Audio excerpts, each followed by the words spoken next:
This is Ward Bassett, one of the racers we've been following since we've been here. He just finished placing 7th in the 125 stock. What happened in this race? What was your problem? Well, I was having a little bit of problem with my shifting. From first to second, the transition wasn't real smooth, and I was having a hard time getting it into that second gear. And the bike just won't pull until you get it there. My shifting was really bad. I think I just had a little bit of clutch problem, but I can fix it pretty well, I think. Now, you placed first in your first race in the 125 modified. Could you explain the difference between modified and stock?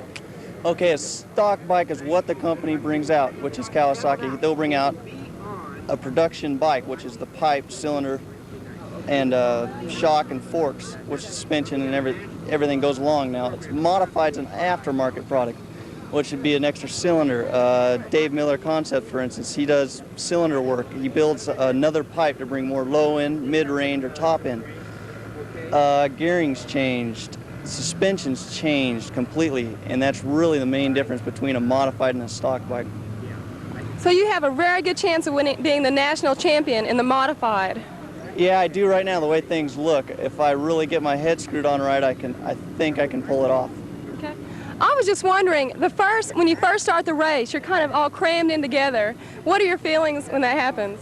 Well, the feelings are kind of just get through here any way you can. And if you can pick a couple spots higher, take it. But if you can't, just get through without hitting someone and falling. The best thing to do is just hold it on and get through the first turn with no problems. That's the whole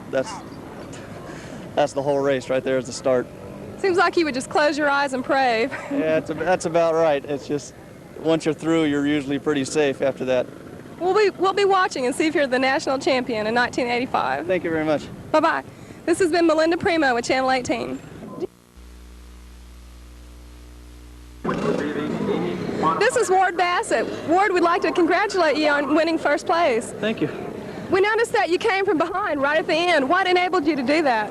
Well, a few turns were really good. The corners were really easy for me. I found that I could pick up time. I found their mistakes and pass them when they made their mistakes. I've got a DMC bike, Dave Miller Concepts, which is really fast, and it edges out the other two bikes that I had passed. And I owe it a lot to him. What did the first place winner do? Well, the first guy who was in first place, what did he do that enabled you to pass him? Well, he was coming through a corner and he stuck his front wheel too high in a berm and he had fallen over. And I saw him there, and as he was getting up, I passed him before he got all the way mounted again. Now, I noticed that you don't have any kind of chest protection on. Is that a rule that you have to have one? No, it's not a rule, but I'd advise it. I usually wear a chest protector, but I ride more comfortably without it. And if you get stuck in second, third, or fourth, or back, you really take a beating on your chest. You really got to work your chest hard to get it. I mean, rocks are hitting you. Bikes are going to hit you sooner or later. And it's better too, but I ride better without it. What kind of shape do you have to be in to be a rider? Really good physical shape. I'll do about 40 to 50 miles a week, and I'll go to a SCAR training program, and that really helps me. You know, I'm not in the best physical condition yet, but I figure in about a year or so, I should be there. What, could you describe that training program for us? Well, a lot of weightlifting, no free weights, few free weights, bench press, lots of sit-ups with weights on your stomach, a lot of lat pulls for back in here.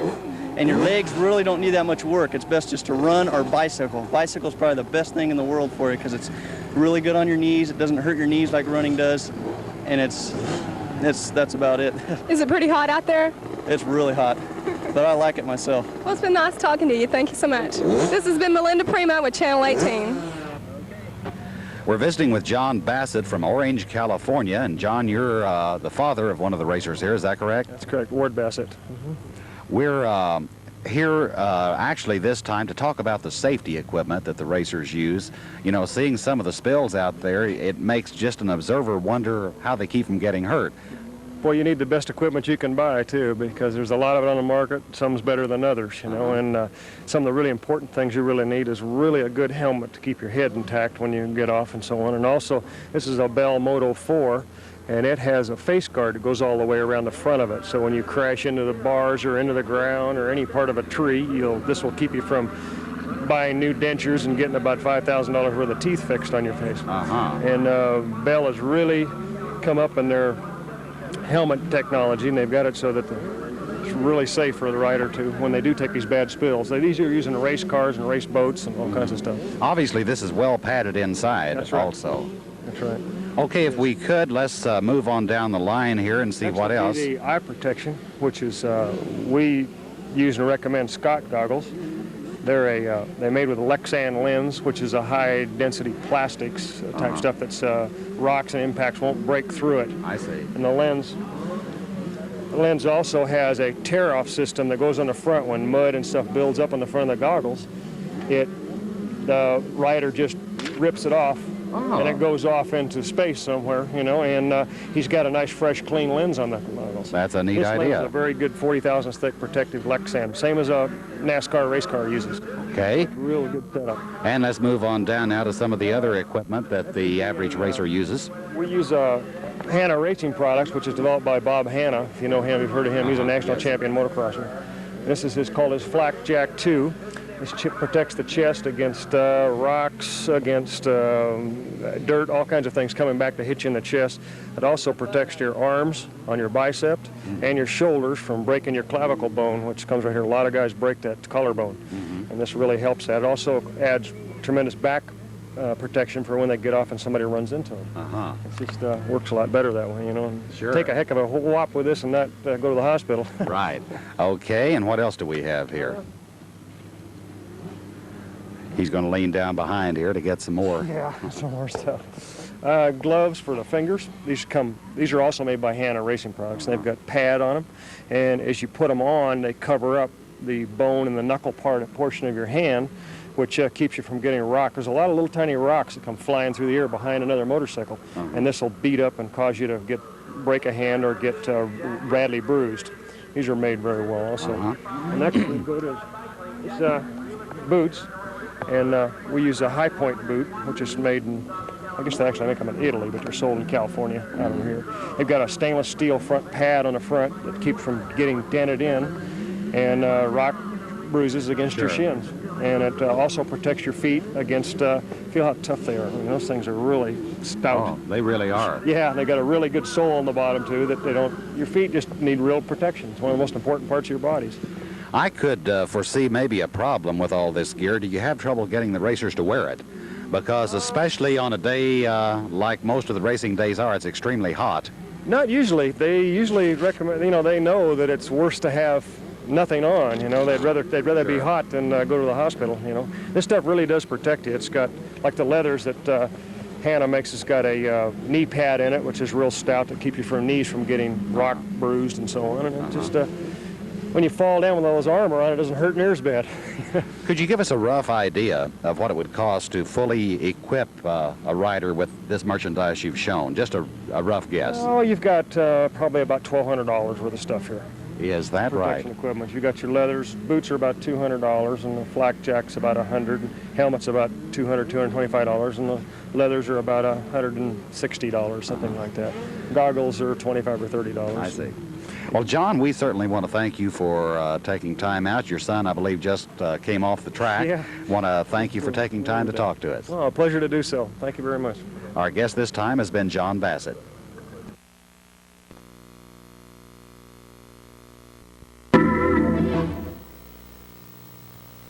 While we were at the Grand National Championship races in Ponca City, we looked into the safety of motocross and precautions taken to prevent serious injuries to riders. One such precaution is taken with the track, and Melinda Primo talked with Ron Hendrickson. Could you tell us what you have done to prepare the track? Yes, this year we've added a lot more sand into the track. That is washed sand. We have over 1 million pounds, by that kind of measure, 1 million pounds of sand added to the track to get the consistency mix of the sand and the dirt to give it a cushion and also retain the water and control the dust. Now, we've seen a lot of wrecks here today, but we've also seen people get up. Could you tell us about the dangers involved with riding? Well, we've done a lot of stuff over the last 3-4 years of making the course proper and smooth and no surprises. And of course, the kids are well protected. They are wearing a lot of protective gear that probably wasn't available a few years ago.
At a motocross race, you'll see several accidents.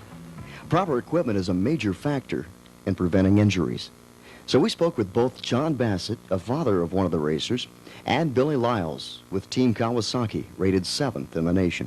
We wear pretty heavy boots. They're pretty much leather. Some of them are covered in plastic, some of them are not. This protects your ankles and shins from rocks and anything that you might get thrown at you or hit with. Wear a pair of pants. They're nylon, pretty lightweight, and they're vented to allow airflow, keep you cool as possible. And you use this as a knee cup, just pretty much to prevent rocks and stuff like that, anything that could be thrown at you from cutting your shin. Some of the really important things you really need is really a good helmet to keep your head intact when you get off and so on. And also, this is a Bell Moto 4, and it has a face guard that goes all the way around the front of it. So when you crash into the bars or into the ground or any part of a tree, this will keep you from buying new dentures and getting about $5,000 worth of teeth fixed on your face. Okay, if we could, let's move on down the line here and see Next what would be else. the eye protection, which is we use and recommend Scott goggles. They're made with a Lexan lens, which is a high-density plastics type stuff that's rocks and impacts won't break through it. I see. And the lens also has a tear-off system that goes on the front when mud and stuff builds up on the front of the goggles. The rider just rips it off, and it goes off into space somewhere, and he's got a nice, fresh, clean lens on the goggles. That's a neat This idea. lens is a very good 40 thousandths thick protective Lexan, same as a NASCAR race car uses. A lot of the guys do, some of them don't, but you wear shoulder pads underneath to protect, rock protection basically, and when you fall on your shoulders and stuff, this takes most of the blow. It pretty much just lets it lets the ground slide. This fits over your chest? Right, yeah, it fits like this. Okay. It would cover your chest, and then your arms and your shoulders are covered. This chip protects the chest against rocks, against dirt, all kinds of things coming back to hit you in the chest. It also protects your arms on your bicep and your shoulders from breaking your clavicle bone, which comes right here. A lot of guys break that collarbone, and this really helps that. It also adds tremendous back protection for when they get off and somebody runs into them. Imagine once you get all this equipment on, you're just drenched with sweat before you even start the race. Not really. A lot of times before the event, we take and soak the jersey in like ice water, just to keep you cool in the beginning of the race. And then as the race continues on, the fluid in your body takes over and keeps the shirt moist. And that keeps you cool? Yeah, it's not really that hot. We do quite a bit of training, run about 20, 25 miles a week and ride about 6 hours a week. And it's pretty much just a routine. as far as just handling the weather. You know, they know that it's worse to have nothing on. You know, they'd rather be hot than go to the hospital. You know, this stuff really does protect you. It's got, like the leathers that Hannah makes, it's got a knee pad in it, which is real stout to keep you from knees from getting rock bruised and so on. And it just when you fall down with all those armor on, it doesn't hurt near as bad. Could you give us a rough idea of what it would cost to fully equip a rider with this merchandise you've shown? Just a rough guess. Oh, you've got probably about $1,200 worth of stuff here. Is that right? Protection equipment. You got your leathers. Boots are about $200, and the flak jack's about $100. Helmet's about $200, $225, and the leathers are about $160, something like that. Goggles are $25 or $30. I see. Well, John, we certainly want to thank you for taking time out. Your son, I believe, just came off the track. Yeah. Want to thank you for taking time to talk to us. Well, a pleasure to do so. We've looked into safety for the riders. Now we'll look into safety for visitors. Visiting now with Patrolman Jim Kelly of the Ponca City Police Department. And Patrolman, your main job is security out here at the motocross track? Yes, sir, it is. What about the mood of the people? Have they pretty well been under control, and have there been any real problems? Everybody out here has been real calm, and they obey all the rules, and they're a good bunch of people. Mm-hmm. We'll be right back to introduce you to a man who took time out to ride for some TV-18 special camera shots. Wow.